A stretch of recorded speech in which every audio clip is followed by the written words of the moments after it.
Hello, my wonderful friend. Welcome to the VUS Learning English podcast. I am Anna. It is so good to be here with you today. Thank you for letting me be a part of your day.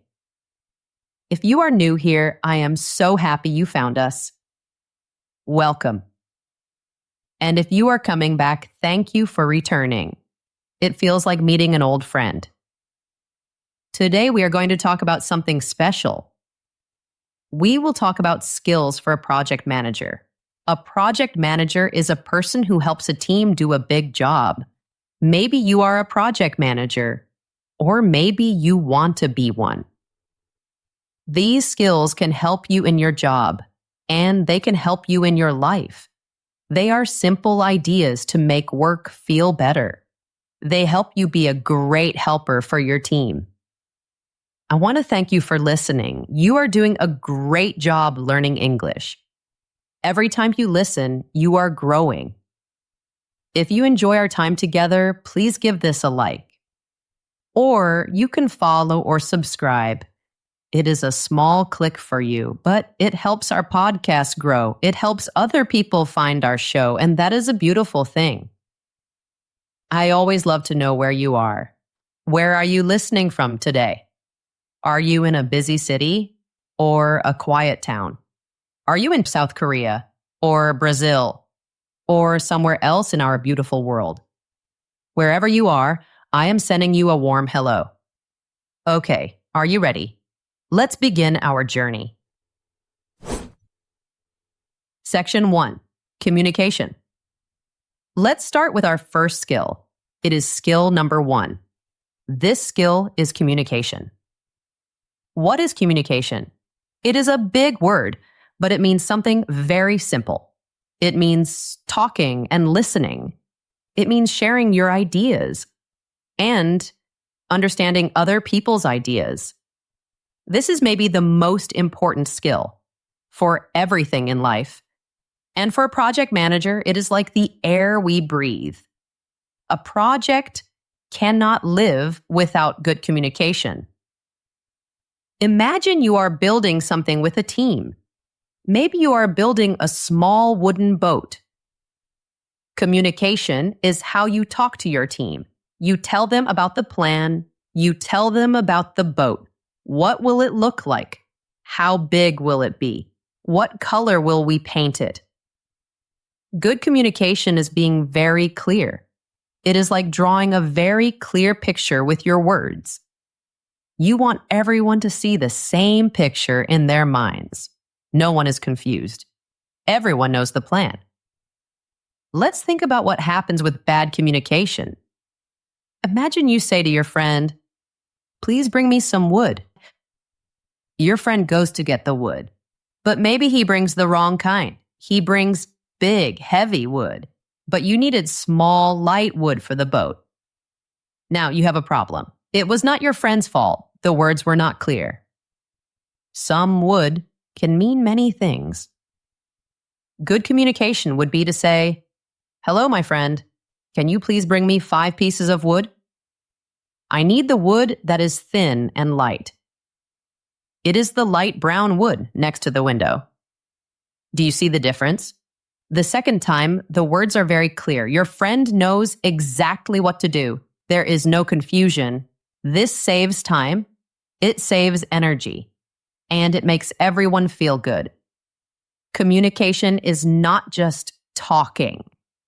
A very big part of communication is listening. It is listening with your ears and listening with your heart. When someone on your team is talking, you stop. You look at them, you listen very carefully.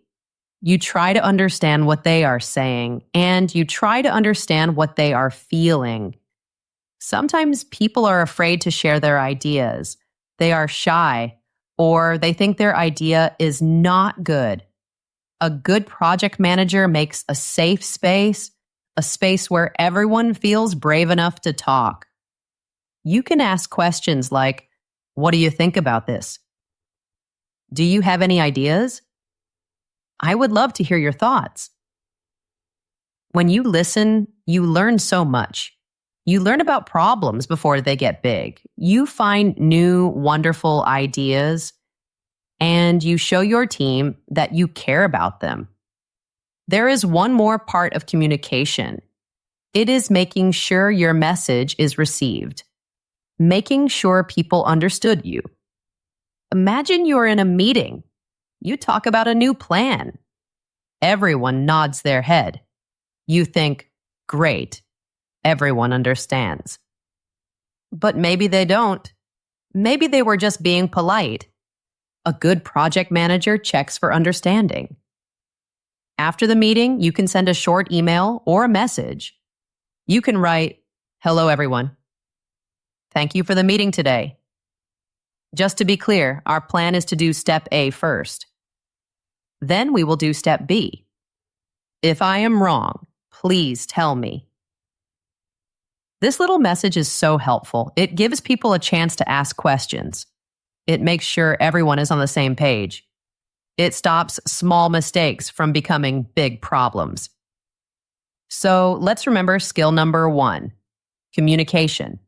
It is talking clearly, it is listening carefully, and it is checking that everyone understands. This skill is a gift you give to your team and to your project. It makes everything smoother and happier. You can practice this every day in small ways. When you talk to your family, when you write an email to a friend, practice being clear. Practice listening. You can do it. It is a skill you can learn and grow. Section 2, Leadership and Team Management.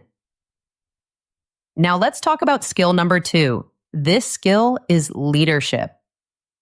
Sometimes people hear the word manager and they think of a boss, someone who tells people what to do. But a great project manager is not just a manager, they are a leader. What is the difference? A manager organizes work. A leader inspires people. Imagine you have a beautiful plan, like a map for a treasure hunt. The map shows where to go. It shows all the steps. A manager makes sure everyone follows the map, but a leader makes everyone excited about the treasure. A leader makes the journey feel like an adventure. Leadership is about people. It is about your team. Your team is not just a list of names. They are people with hopes and feelings and ideas. A leader remembers this always. A good leader paints a picture of the future. You tell your team, look at what we are building together. It is not just a building. It is a home for a family. It is not just a computer program. It is a tool that will help many people. When people feel they are part of something important, they work with their hearts. They don't just work for money.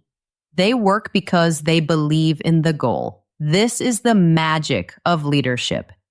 Leadership is also about trust. You must trust your team, and your team must trust you. How do you build trust? You build trust by helping your team. You are not just their boss, you are their helper, their supporter. Imagine a team member is having a difficult time. Maybe a problem from outside of work is making them sad. A manager might say, "You must finish your work on time." But a leader would say, "I see you are having a hard day. Is there anything I can do to help? Maybe we can change your work for today to make it easier." This is leadership with a heart.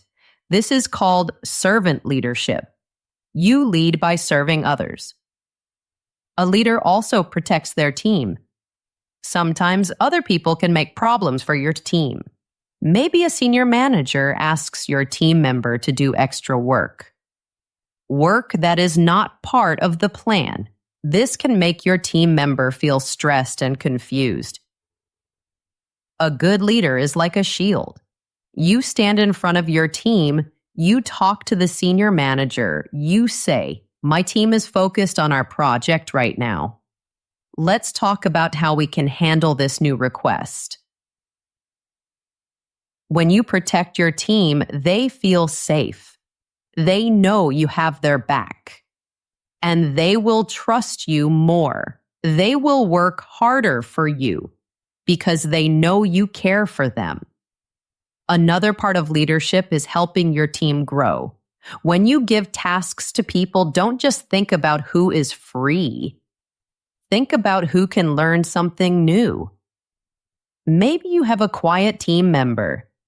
You can give them a small chance to lead a part of a meeting. You can say, "You know a lot about this topic. Would you like to share it with the team?" When you give people chances to grow, you show that you believe in them. This makes them feel valued. It makes them more confident, and it makes your whole team stronger.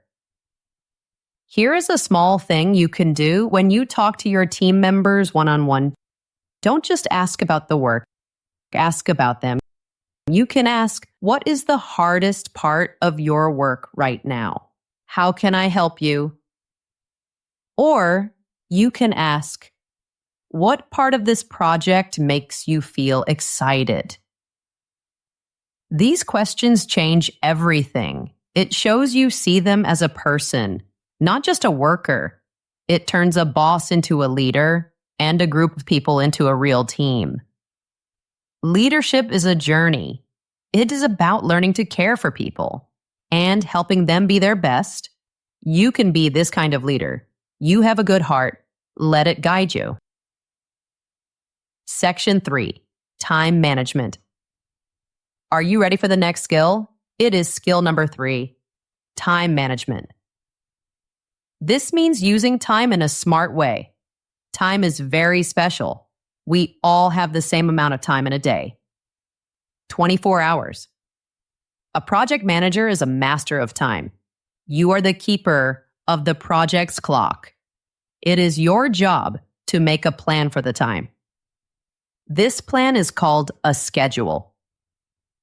Imagine you are cooking a big, delicious meal for your friends. You have many things to cook. You have to cook the rice. You have to chop the vegetables. You have to cook the chicken.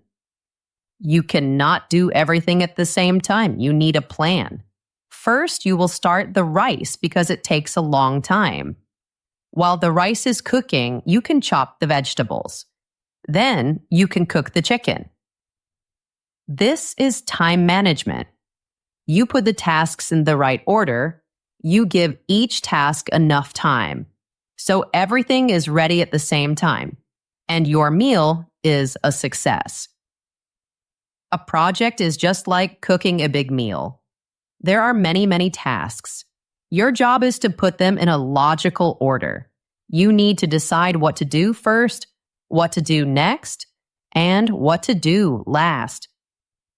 This creates a path for your team to follow. Everyone knows what they need to do and when they need to do it. This stops confusion, and it helps the project move forward smoothly. There is an interesting idea about time. It is called Parkinson's Law. It sounds complicated, but the idea is simple. It says that work will grow to fill the time you give it. If you give someone 2 weeks to do a small job, it will take 2 weeks. If you give them 1 week for the same job, it might take only 1 week. So a good project manager is careful about giving time. You have to be realistic. You cannot rush people too much. That can cause stress and mistakes. But you also cannot give too much time. That can make people slow and lazy. It is a balance, a delicate dance. One of the best ways to manage time is to break big tasks into small pieces. Imagine your project is to build a whole house. That feels huge. It feels like it will take forever. It can make the team feel tired before they even start. A smart project manager will break it down. You don't say, "Let's build a house." You say, "This week, our goal is to build the foundation." Next week, our goal is to build the walls. The week after, we will work on the roof. Do you see how this helps? Each small task feels possible. It feels achievable. When the team finishes the foundation, they feel good. They feel successful. This gives them energy for the next task. These small wins build momentum. Like a snowball rolling down a hill, it gets bigger and faster. You're not just managing the clock. You're managing the team's energy and feelings about time. You want to create a feeling of progress. You want everyone to see that the needle is moving, that their hard work is making a difference. Here is a useful tip for you. It is called time blocking. Don't just have a list of things to do. Decide when you will do them. Take your calendar, block out time for your important tasks. For example, from 9 a.m. to 10 a.m., you will answer emails. From 10 a.m. to 12 p.m., you will work on the project plan. This helps you focus. And you can do this for your team too. You can create focus time. This is a time with no meetings, no interruptions. It is a time for your team to do deep work, to really concentrate and solve hard problems. As a project manager, one of your most important jobs is to protect your team's time. Just like you protect the project's money, time is precious. Use it wisely and help your team use it wisely too. Time management is a skill that will help you in all parts of your life. It brings peace and order.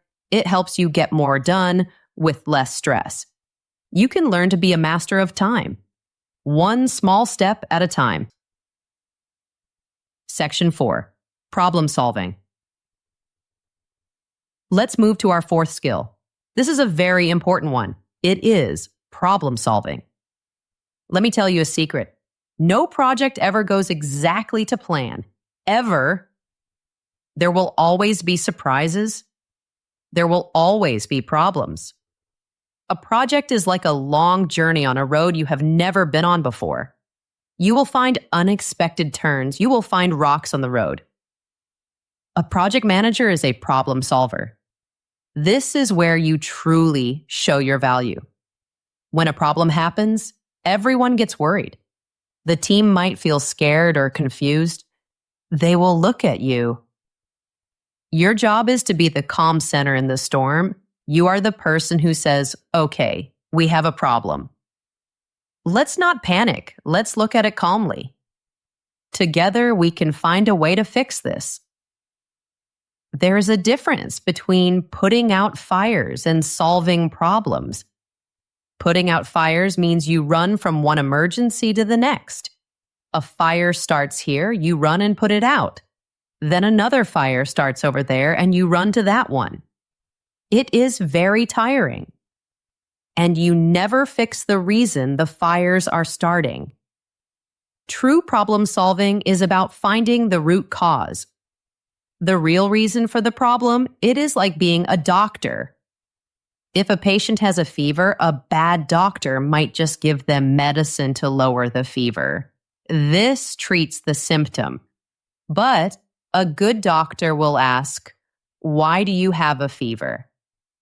They will do tests to find the infection that is causing the fever. They will treat the infection. And then the fever will go away and not come back. We need to be good doctors for our projects. Let me tell you a story. Imagine a team is making a cake for a big party. Every time they make the cake, it comes out of the oven burnt on the bottom. The first time, the project manager says, "Oh no, scrape off the burnt part. We have to serve it." This is firefighting. The second time it happens, a new project manager is there. She does not panic. She asks, "Why is the cake burning?" The team says, "Because the oven is too hot." She asks, "Why is the oven too hot?" The team says, "Because someone set it to the wrong temperature." She asks, "Why did they set it to the wrong temperature?" The team says, Because the recipe is hard to read. The number is not clear. Aha! Now we have found the root cause. The problem is not the oven. The problem is the unclear recipe. So the project manager takes a pen and writes the number very clearly on the recipe. And from that day on, the cakes never burn again. She did not just fix the one burnt cake. She fixed the problem forever. This is true problem solving. A simple way to do this is to use the 5 whys technique. Just like the project manager in the story, when you have a problem, ask why 5 times. Each why takes you one level deeper until you find the real root of the problem. Here's a helpful tip for your projects. Create an issues log. An issues log is just a list of problems. When a problem comes up, you write it down. 1. What is the problem? 2. How serious is it? 3. Who is working to fix it? 4. What is our plan to fix it? 5. When was it fixed? This simple list is very powerful. It makes sure that problems are not forgotten. It keeps everyone informed, and it helps you learn from your mistakes. Later, you can look at the list and see what kinds of problems happen often. Then you can work to stop those problems from ever starting again. Being a problem solver is not about knowing all the answers. It is about asking the right questions. It is about staying calm, and it is about trusting your team to find the solution together. When a problem comes, see it as a puzzle, a challenge that will make you and your team stronger. You have everything you need to solve it. Just breathe and begin. Section 5. Organization. Let's talk about our 5th skill. This one is my personal favorite. It is organization. What does it mean to be organized? It means keeping things tidy. It means knowing where everything is. It means having a system. If communication is the blood of a project, then organization is the skeleton. It is the structure that holds everything together.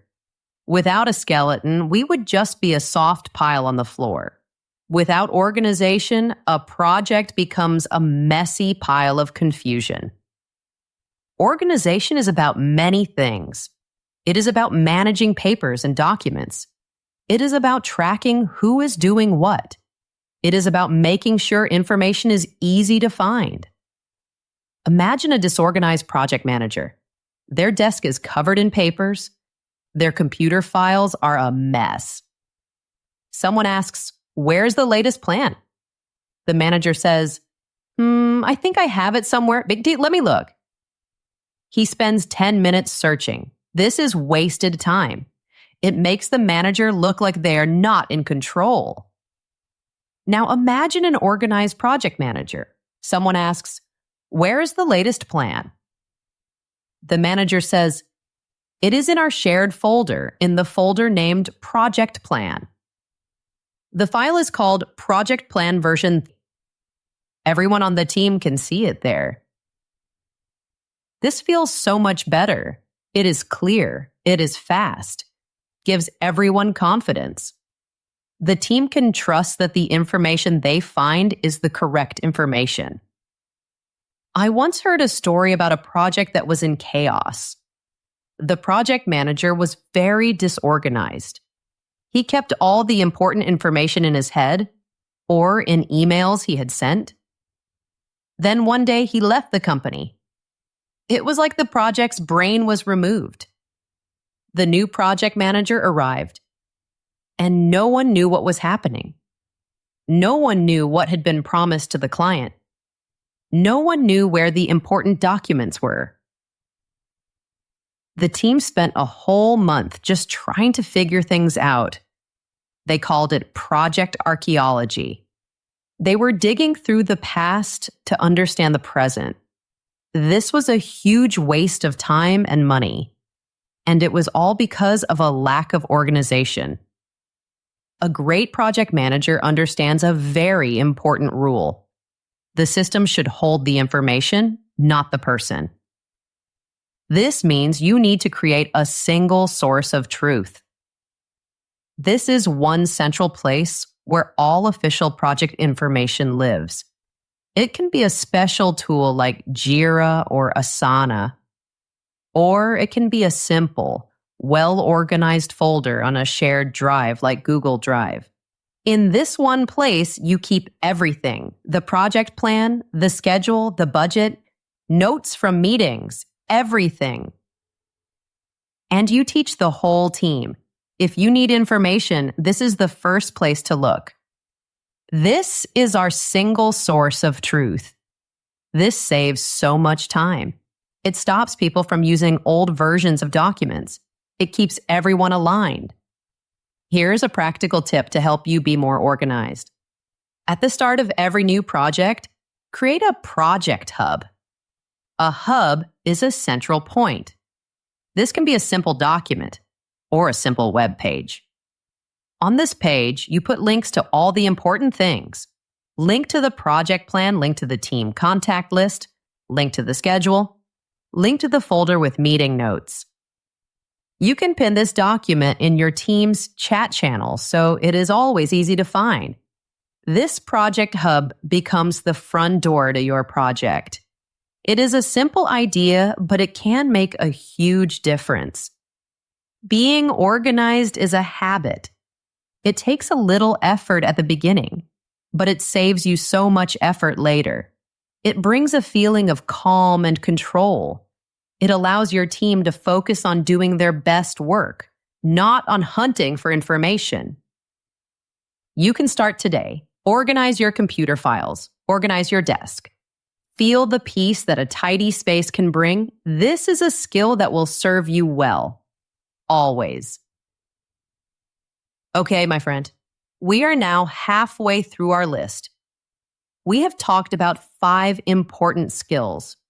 We have 6 more to go, and the last one is a very special one that people often forget. I hope you are finding these ideas helpful. I hope they are giving you some encouragement. If you are enjoying our time together, please tap the like button. It is a small, simple thing to do, but it helps our podcast a lot. It tells us that you find this topic useful. And it helps other English learners just like you to find this video.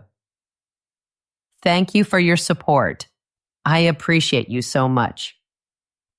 Now let's take a gentle breath and let's continue our journey with skill number 6. Section 6, Financial Management. Skill number 6 is all about money. We can call it financial management. This sounds like a very serious and difficult topic. And for some project managers, it can feel scary, especially if you are more of a creative or technical person. But you do not need to be an expert in finance. You just need to understand the basics, and you need to be responsible. When a company gives you a project, they also give you money to do it. This is the project's budget. This money is a big sign of trust. The company is trusting you to spend their money wisely. It is your job to manage this trust carefully. What does this mean in a simple way? First, it means helping to create a good budget. A budget is a plan for how you will spend the money. How much money will you need for people? How much for materials? How much for other things? A good budget is realistic. It is not too small and not too big. Second, it means tracking the money. You need to keep a record of every dollar you spend. Where did the money go? What did you buy? Imagine the project's budget is a big jar of water. At the start, the jar is full. Every time you spend money, you take some water out of the jar. Your job is to watch the water level. Is it going down too fast? Will you have enough water to last until the end of the project? Running out of money is one of the fastest ways for a project to fail. It is like a car running out of gas. The car is perfect, but it cannot go anywhere. Your boss or your sponsor will want to know about the money if they ask, "How is the budget?" You cannot say, "I'm not sure." That is a very bad answer. It breaks their trust in you. But good financial management is more than just counting money. It is also a way to communicate. When you can talk about the money clearly, you earn respect from leaders. They see you not just as someone who manages tasks. They see you as a business partner, someone who understands the company's goals, someone they can trust with big responsibilities. I have seen amazing projects get canceled. The work was beautiful. The team was talented. But the project manager could not explain the financial value. He could not explain why spending this money was a good idea for the company. And I have seen other projects, difficult projects, get more money. Why? Because the project manager was very honest about the money problems. She showed the leaders the numbers. She had a clear plan to fix the problems. The leaders trusted her because she was transparent. She did not hide the truth. Managing money helps you make better decisions. Imagine a stakeholder asks for a change in the project. They want to add a new feature. Your first thought should not be, "Can we do it?" Your first thought should be, "What will this cost?" And is the value of this new feature worth the cost? When you can have this kind of conversation, you become a strategic advisor. You are not just taking orders. You are helping the company make smart choices. So how can you practice this skill? You don't need a special degree. You can start very simply. Create a simple budget tracker. You can use a spreadsheet like Excel or Google Sheets. Make a few columns. Column 1, what is the expense? Column 2, what was the budgeted amount? The plan. Column 3, what is the actual amount we have spent? The reality. Column 4, what is the difference? Update this tracker every week. This simple habit will keep you connected to the financial health of your project. It will only take a little time, but it will give you so much power and control. Then, in your reports to your leaders, you can use a simple traffic light for the budget. Green light, everything is good. We are on budget. Yellow light, be careful. We are close to our limit or have a potential problem. Red light, we have a problem. We are over budget. Leaders love this. It is simple, clear, and fast.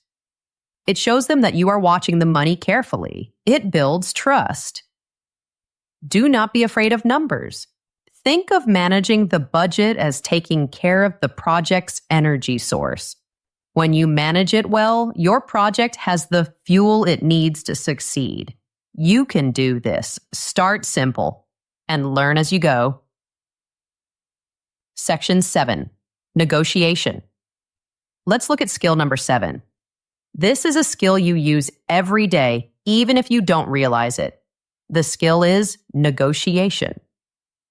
When we hear the word negotiation, we often think of big, serious things, like buying a house or signing a big business contract.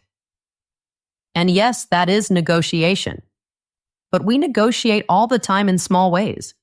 A project manager is always negotiating. You negotiate with another manager to get a talented person for your team. You negotiate with your team about a deadline for a task. You negotiate with stakeholders about what features are most important. You negotiate with other teams for shared resources, like a meeting room. Your entire day is filled with these small conversations. These are all negotiations. You're trying to find an agreement. You're trying to get what your project needs to be successful. But here's a very important idea in project management. Negotiation is not about winning. If you win a negotiation and the other person feels like they lost, you have actually failed. Let's imagine you are negotiating a deadline with your top engineer. You want it done in 3 days. She says it will take 5 days.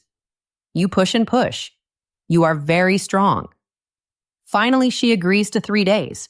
You think, I won. But you did not win. You have damaged your relationship with her. She may feel angry or stressed. She might rush the work and the quality will be bad. She might be less motivated to help you in the future. So you won the argument, but you hurt the project. This is a very bad trade. The goal of negotiation in a project is to find a win-win solution.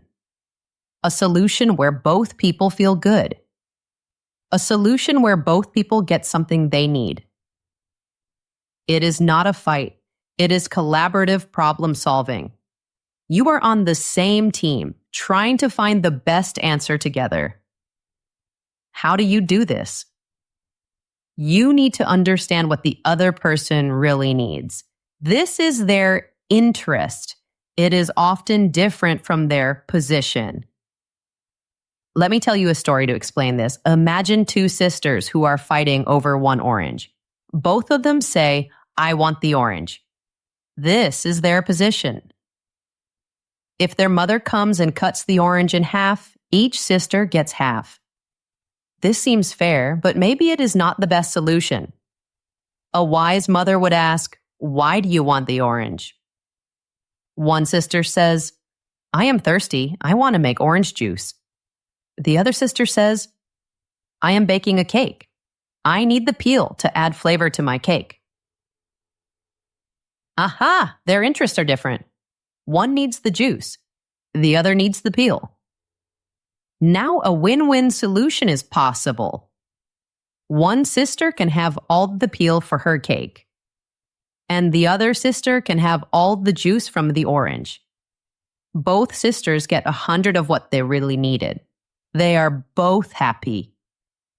This is the secret of good negotiation. Look past the position. I want the orange. And understand the interest. I need the juice. Always start by asking questions. Try to understand their world.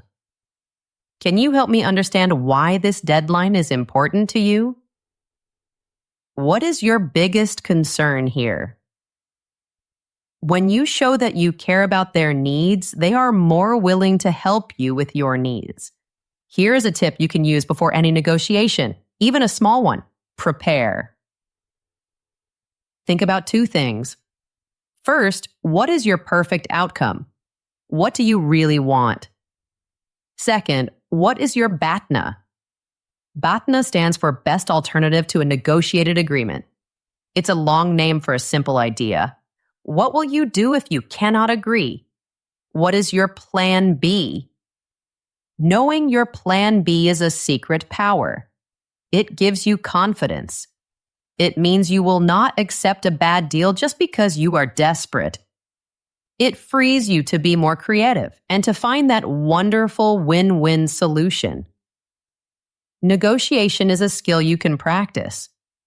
It is about being curious. It is about listening. And it is about finding creative ways to make everyone happy. It is a beautiful art. Section 8. Decision making.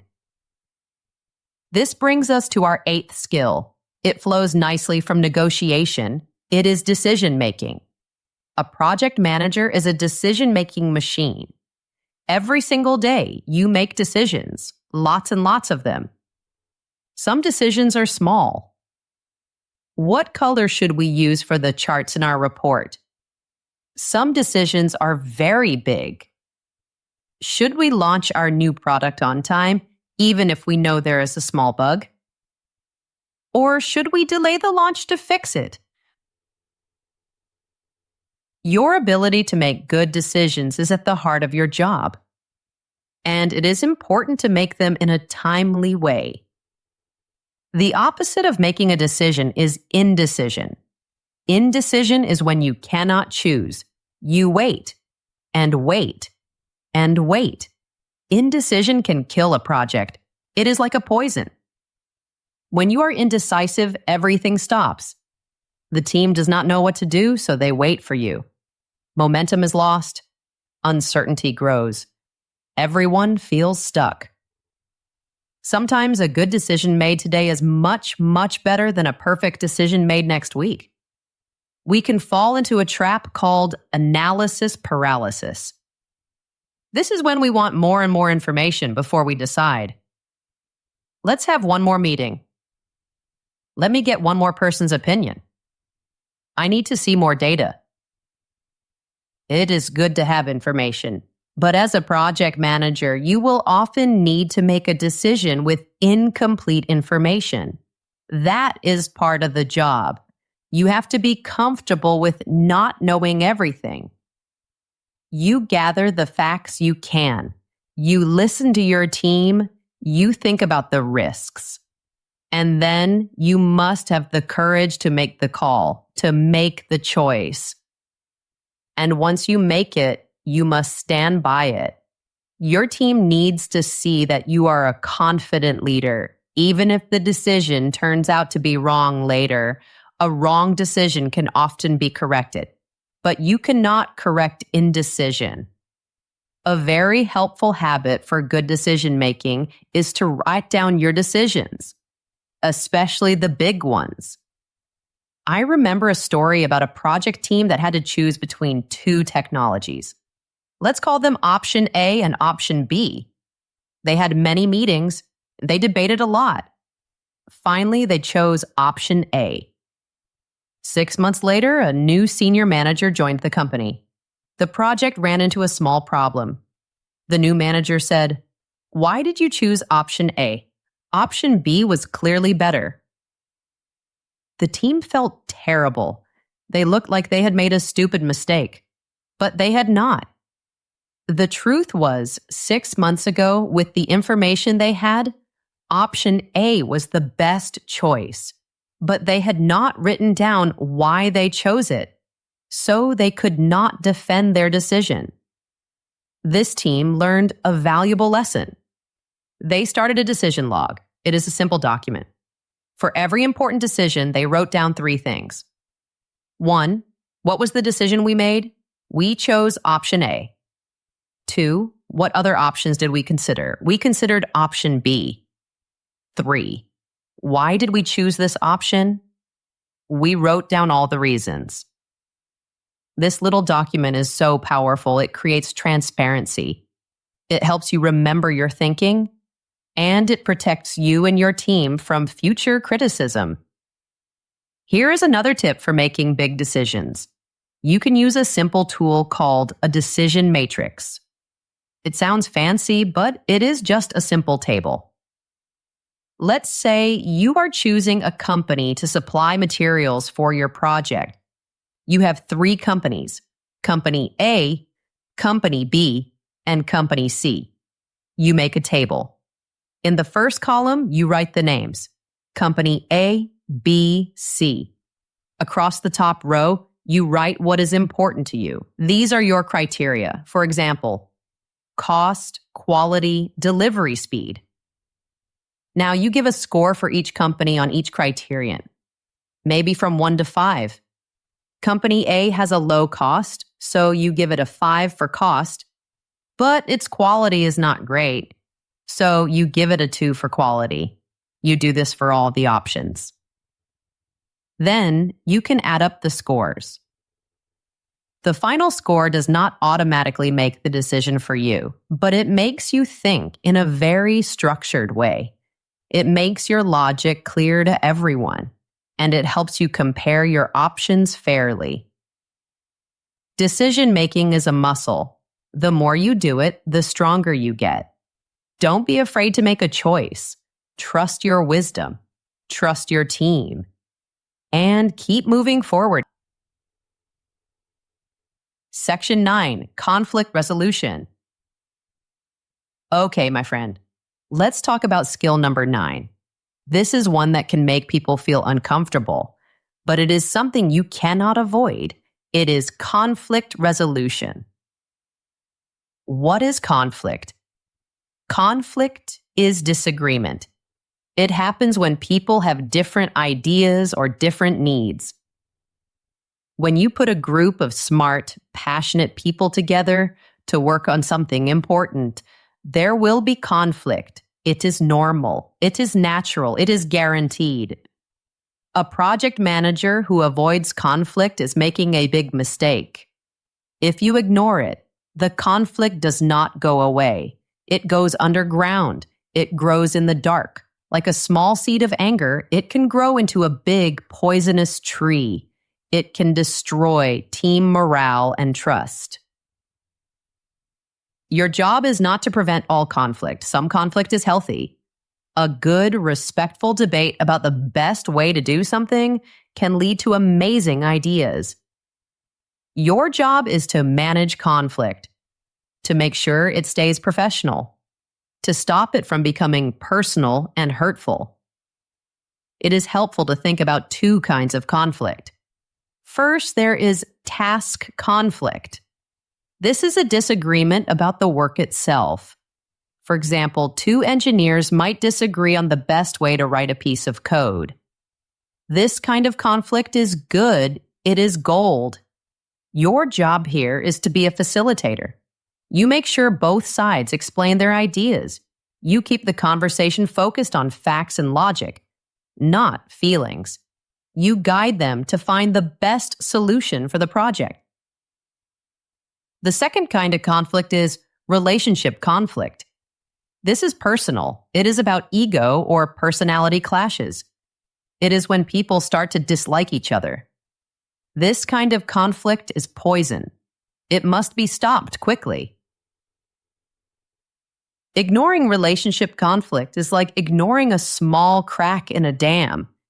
At first, it seems like just a little trickle of water. But if you don't fix it, the crack will get bigger and bigger until the whole dam breaks. And your project is flooded with negativity. I remember a story about 2 senior members of a team. They did not like each other. They would say small, unkind things to each other in meetings. They would refuse to work together. It was making the whole team feel tense and unhappy. It was toxic. The project manager knew he had to do something. First, he met with each person alone, one-on-one. He did not act like a judge. He did not take sides. He just listened. He let each person tell their side of the story. He tried to understand their feelings. He learned that the whole problem started with a small misunderstanding months ago. It was never talked about. So it grew and grew. Next, he brought them together in a room. He said, "We are not here to argue about the past. We are here to find a way to work together for the good of the project." He acted as a mediator. He helped them have a calm, respectful conversation. It was an uncomfortable meeting, but it worked. The 2 team members understood each other better. They agreed on a way to communicate respectfully in the future. The tension disappeared. The project manager saved the team. Here is some advice for when you need to resolve a conflict. Act like a mediator, not a judge. A judge decides who is right and who is wrong. A mediator helps people find their own solution. When you bring people together, set some ground rules. 1, we will not interrupt each other. 2, we will not use personal attacks or insults. 3, we will focus on the problem, not the person. Your goal is to help them move from their positions to their interests. Just like in our story about the orange, their position might be, he is wrong, but their interest might be, I need to feel respected, or I need clear information to do my job. When you can find their shared interests, you can almost always find a solution. Maybe they both have an interest in the project succeeding. That is your common ground. Start there. Dealing with conflict takes courage. It can feel scary, but it is one of the most important things a leader can do. You are healing your team.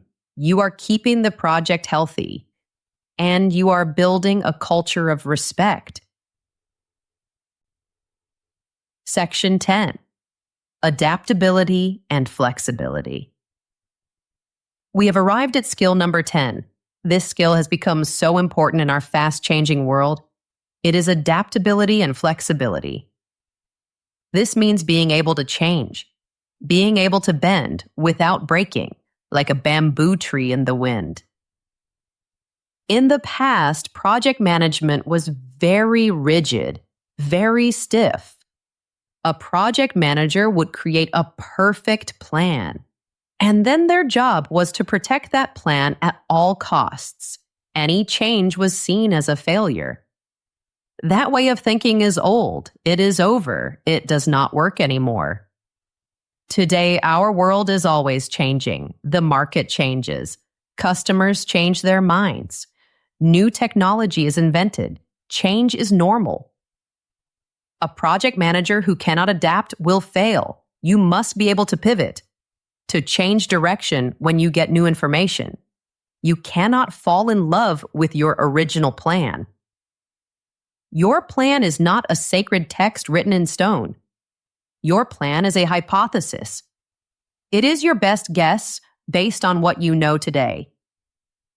But every day you get new data, you learn new things.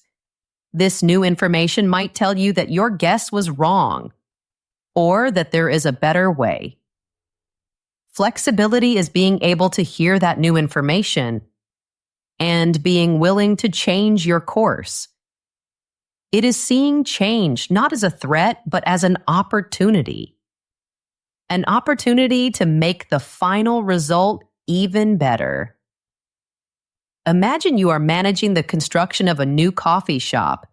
You have a beautiful plan for the interior design. The colors are chosen. The furniture is ordered. Halfway through the project, the client comes to you. They say, "We have changed our company's brand. We have a new logo, new colors. Everything is different. The whole design needs to change."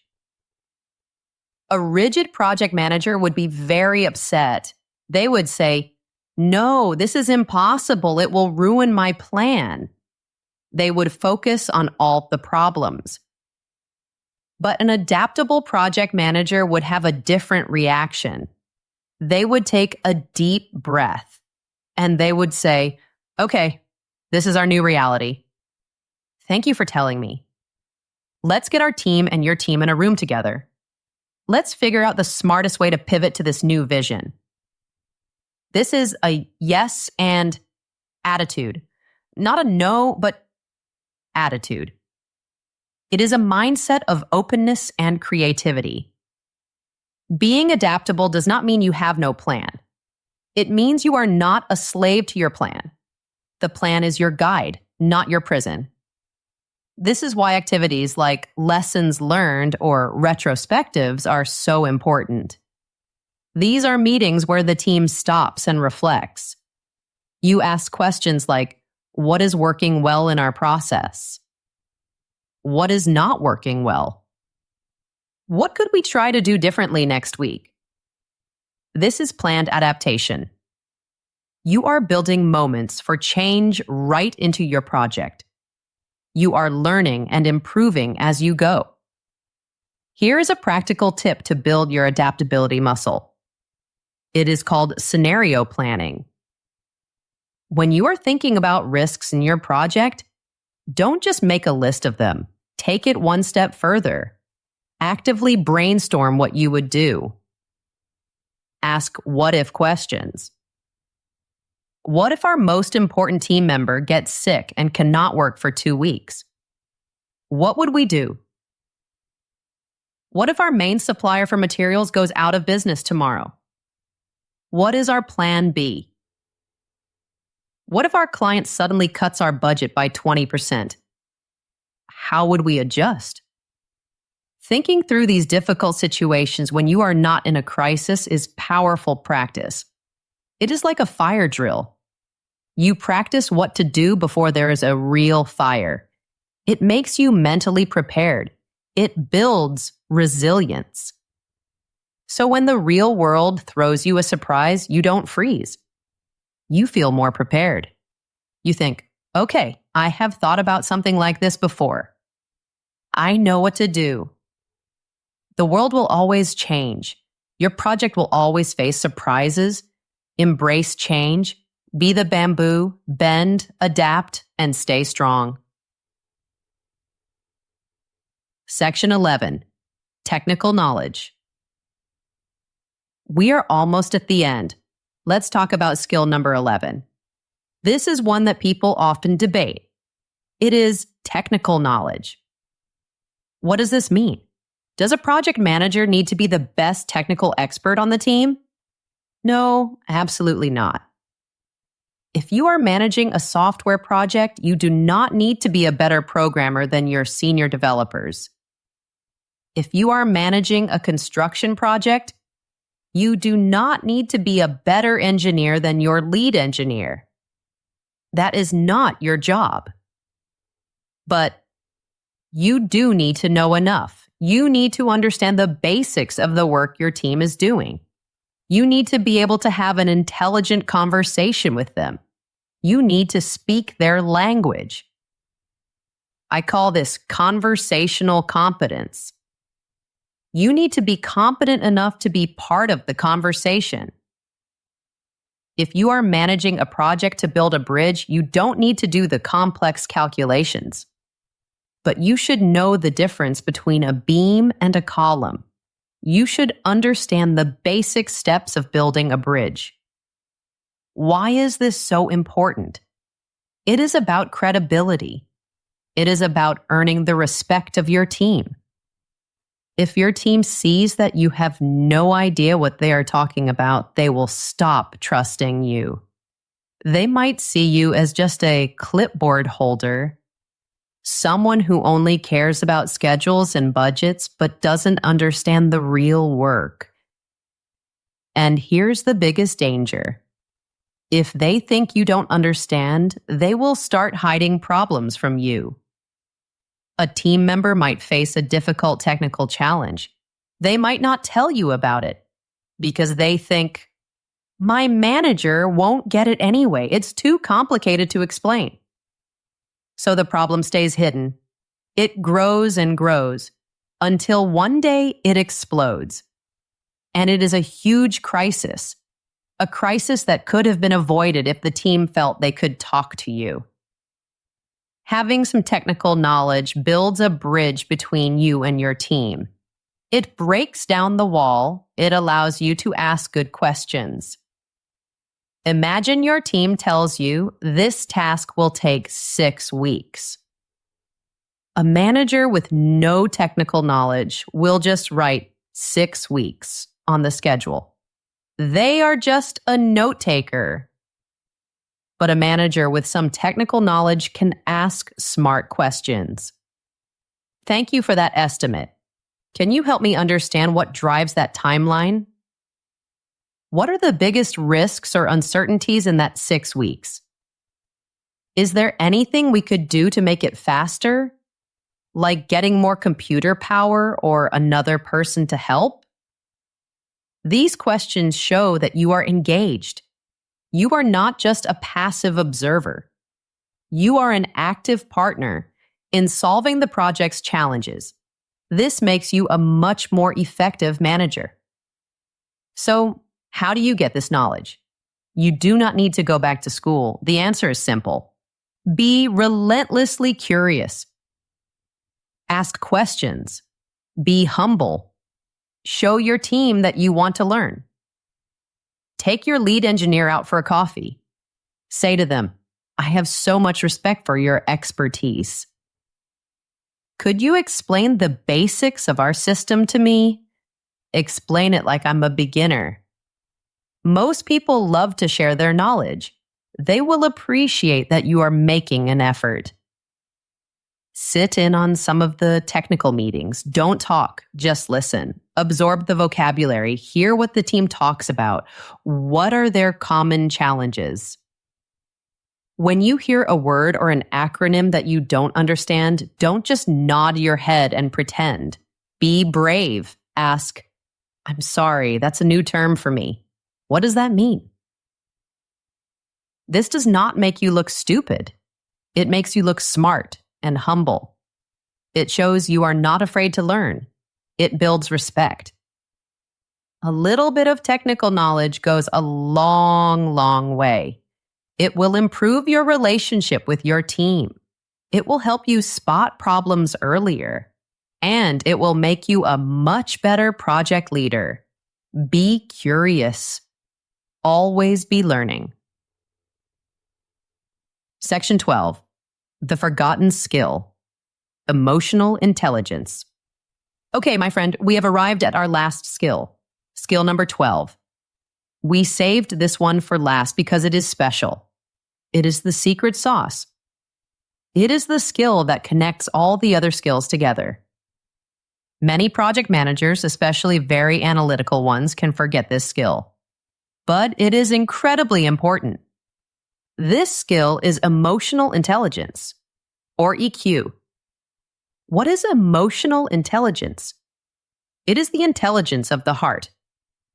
If all the other skills are the gears in the project management machine, leadership, communication, time management, all these are gears. Then emotional intelligence is the oil. Without oil, the gears will grind against each other. There will be friction, heat will build up, and soon the whole machine will break down. EQ is the oil that makes everything run smoothly. It reduces friction. It keeps the machine healthy. Emotional intelligence has two main parts. First, it is about understanding and managing your own emotions. Second, it is about understanding and influencing the emotions of others. Let's look at the first part, understanding yourself. This is called self-awareness. Do you know your own strengths? Do you know your own weaknesses? Do you know what makes you feel angry or stressed or defensive? These are your triggers. For example, maybe you know that you feel defensive when someone criticizes your plan. If you are self-aware, you know this about yourself. So, before a meeting where your plan will be discussed, you can prepare yourself. You can tell yourself, okay, people might challenge my ideas. That is okay. It is not a personal attack. I will listen with an open mind. This is a huge advantage.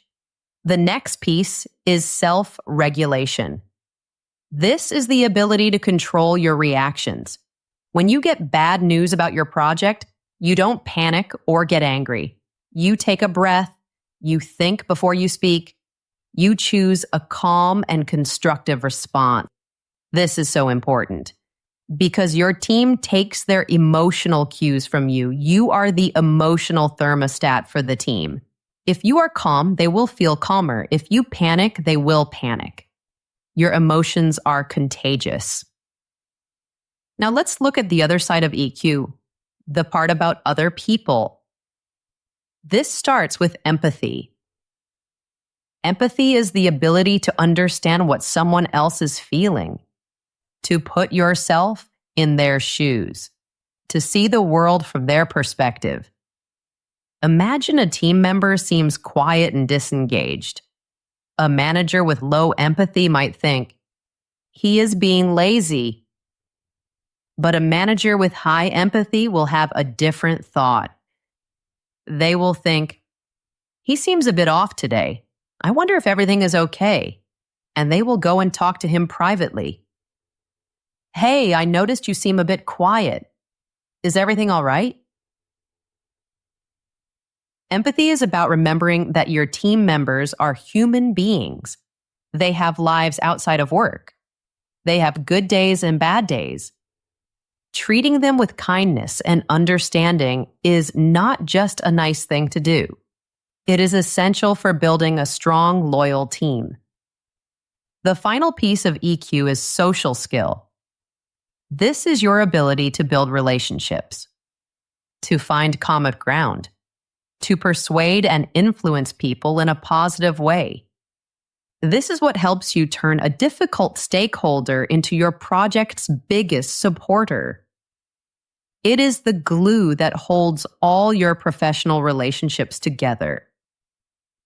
A project manager with brilliant technical skills but zero emotional intelligence can be a disaster. They might have the perfect plan, but if they are rude or unkind or don't listen, no one will want to work for them. People will leave the team. Morale will be terrible. The project will fail, not because the plan was bad, but because the people were unhappy. So how can you grow your emotional intelligence? It is a lifelong journey, but you can start with one simple action. Listen more than you talk. In your next meeting, set a goal for yourself to listen actively. Don't just listen to the words. Listen for the feelings behind the words. What is the person's tone of voice?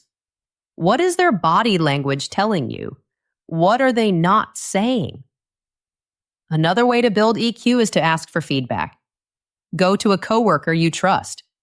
Ask them, what is one thing I could do better as a teammate or a leader? This takes courage. It can be scary to hear the answer, but it is the fastest way to build self-awareness. Emotional intelligence is what separates a good project manager from a truly great project leader. It is the skill that allows you to connect with people, to inspire them, and to lead with your whole heart. Pay attention to the humans, not just the spreadsheets. That is the secret.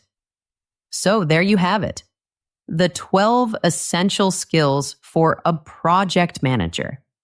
We started with the foundations, communication, talking and listening, and organization, keeping everything tidy. We talked about the critical skills for working with people: leadership, negotiation, and conflict resolution. We covered the important hard skills: managing time and managing money. And we ended with that vital secret ingredient that holds it all together: emotional intelligence. Becoming great at these skills is not something that happens overnight. It is a journey, a continuous path of learning and practicing.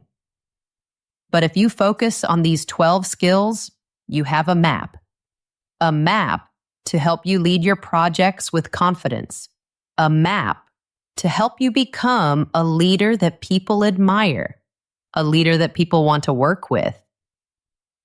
You can become someone who doesn't just get the job done. You can become someone who helps people do their best work. And that is a wonderful thing to be.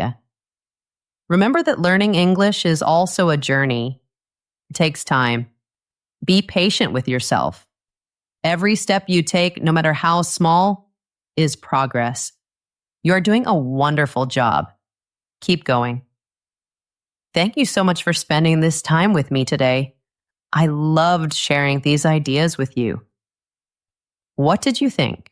Which of these 12 skills do you think is most interesting? Please leave a comment below. I love reading your thoughts. And if this was helpful for you, please remember to like this episode and subscribe to our channel. It helps us continue to create these lessons for you. Thank you again from the bottom of my heart. Until next time, take good care. See you next time, my friend.